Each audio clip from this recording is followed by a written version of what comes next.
प्याज की उन्नत खेती यूट्यूब चैनल पर आप सभी मित्रों का स्वागत वंदन अभिनंदन। किसान भाइयों, मैं हूं आपका कृषक मित्र और आप बने हैं अपने यूट्यूब चैनल प्याज की उन्नत खेती पर। किसान मित्रों, जिस प्रकार से किसानों में, व्यापारियों में, सभी में उत्साह आज देखा जा रहा है कि प्याज का निर्यात खुलने वाला है, तो यह खबर बिल्कुल सही है। आपने सही सुना है कि प्याज का निर्यात खुलने वाला है, लेकिन बिना आईपी परमिट और बिना नोटिफिकेशन से किस प्रकार से आयात निर्यात चालू होता है, यह आप लोगों को जानना जरूरी है। किसी भी देश को प्याज का निर्यात हो या अन्य जिन्सों का निर्यात हो, उसके लिए बॉर्डर की तरफ से, दोनों देशों की तरफ से नोटिफिकेशन जारी किया जाता है और बिना नोटिफिकेशन से किसी भी प्रकार से कोई भी वस्तुओं का आयात निर्यात नहीं होता है। बिना अनुबंध के आयात निर्यात नहीं होता है। यह एक जानने वाली बात है, लेकिन बहुत सारे मित्रों के द्वारा ग्रुपों पर भी और सोशल मीडिया पर भी इसका प्रचार किया जा रहा है कि बांग्लादेश प्याज का निर्यात शुरू हो चुका है। अभी किसी भी प्रकार से भारत का प्याज बांग्लादेश नहीं जाएगा। इसका कारण है कि अभी किसानों को ना तो नोटिफिकेशन मिला है, ना आईपी परमिट मिला है। तो किसान भाइयों, आप धैर्य रखें और जो आपके पास में एवरेज प्याज रखा हुआ है उसका विक्रय करें। प्याज बेचने के लिए हर किसान उत्साहित है और घबराहट में भी है कि हम लोगों को अब प्याज का विक्रय करना है। लेकिन किसान भाइयों, प्याज का विक्रय सभी किसानों को करना है।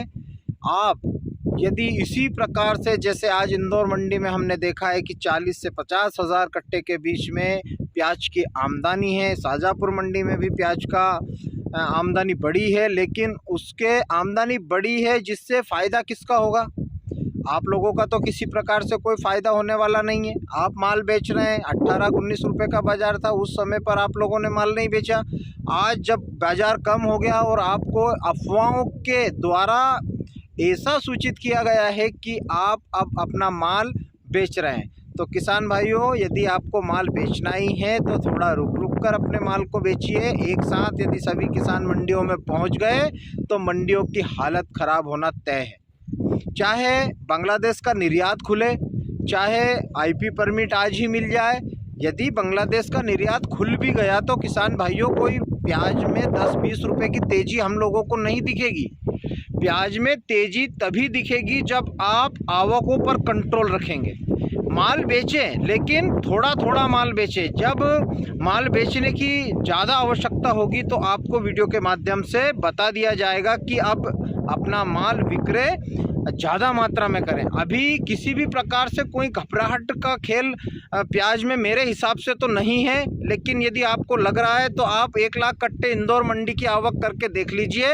आप लोगों को पता चल जाएगा कि किस प्रकार से आप लोगों के माल की कटिंग होती है। तो किसान भाइयों, बिल्कुल भी अफवाहों पर ध्यान ना दें। अभी मैंने पिछले 2 दिन पहले भी एक पोस्ट जारी की थी, किसी मित्र ने, महाराष्ट्र के किसी मित्र ने की थी। उसका नाम तो मैं नहीं बता सकता, लेकिन उससे यह लग रहा था कि ऐसी पोस्टों से किसानों का भला नहीं होगा, भला होगा उनको आगे के डायरेक्शन देना और जहां पर ज़रूरत पड़े वहां पर फुल सपोर्ट किसानों का करना।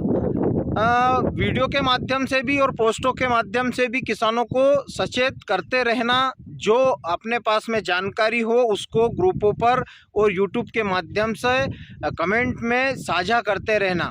यही एक अच्छे किसान और एक अच्छे व्यापारी की जो चाल है वह हो सकती है। लेकिन किसान भाइयों, किसी भी प्रकार से सोशल मीडिया पर जो विज्ञापन और प्रचार प्रसार जिन पोस्टों का किया जा रहा है उनका मैं सिरे से खंडन करता हूं। किसान भाइयों, किसी के चक्कर में ना आकर अपने माल को, अभी सुपर माल को ना बेचें। एवरेज माल यदि किसान मित्रों आपके पास है तो आप उसको जरूर मंडियों में ले जाकर अपने माल का विक्रय करें, क्योंकि मैं एवरेज माल के पक्ष में इस वर्ष बिल्कुल भी नहीं हूं। जी हाँ, गोल्टा गोल्टी में यदि बांग्लादेश की बॉर्डर खुलती है तो गोल्टा गोल्टी में अच्छी डिमांड प्याज की निकल कर आएगी, जिससे गोल्टा गोल्टी माल जो आज 5 से 6 रुपये किलो, 7 रुपये किलो बिक रहे हैं, वह माल जरूर किसान मित्रों 10 से 12 रुपए किलो बिकने लग जाएंगे। तो किसान भाइयों, इसी तरह से आपका स्नेह और प्रेम बना रहे। जिन किसानों ने अभी तक चैनल को सब्सक्राइब नहीं किया है वह चैनल को सब्सक्राइब कर ले।